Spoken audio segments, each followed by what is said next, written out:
So ladies and gentlemen, let's give a round of applause to contestant number 2. Palakpakan po natin siya. Thank you for joining.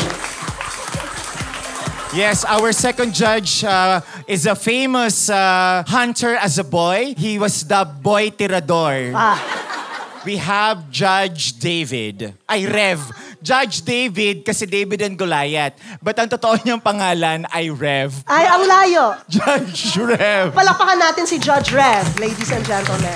As hunters, which body part of an animal do you target the first when you're attempting to kill them? Beautiful question, Judge Rev. Let's begin with contestant number 3. You know what, Judge? Ang una kong tina-target ay usually yung kanyang dignity. Kasi kapag i-aim mo, tas sirain mo yung dignity niya, talagang hindi siya makakagalaw, mag-freeze siyang ganyan. Tapos dahil doon, pwede mo na siyang hulihin.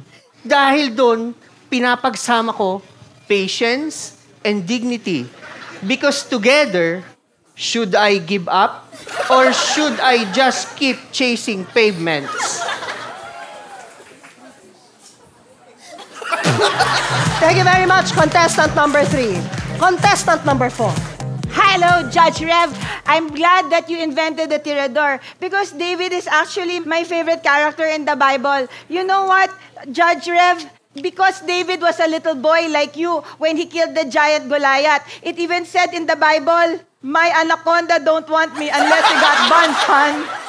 I don't think he had a very developed anaconda. I don't think I answered your question either. No, she did not. Contestant number 1.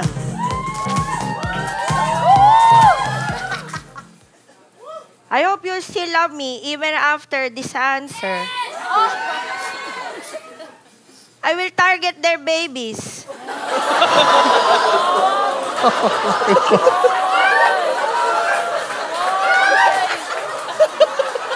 Because when you target the babies, then the mother and father come.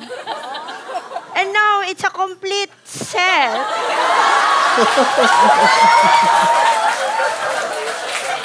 And now we save time.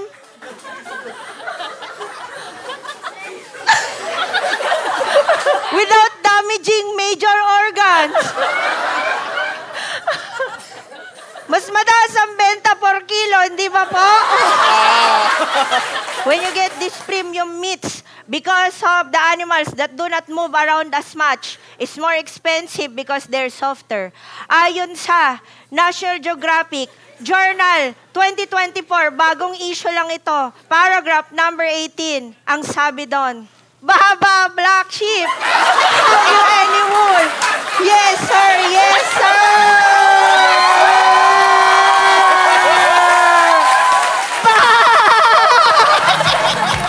Please turn around, contestants. I hope you are prepared. Please raise your numbers so we can see your morals. Ayan. Ayan, naglabasan ang morals nating lahat. Grabe yung morals nyo, guys.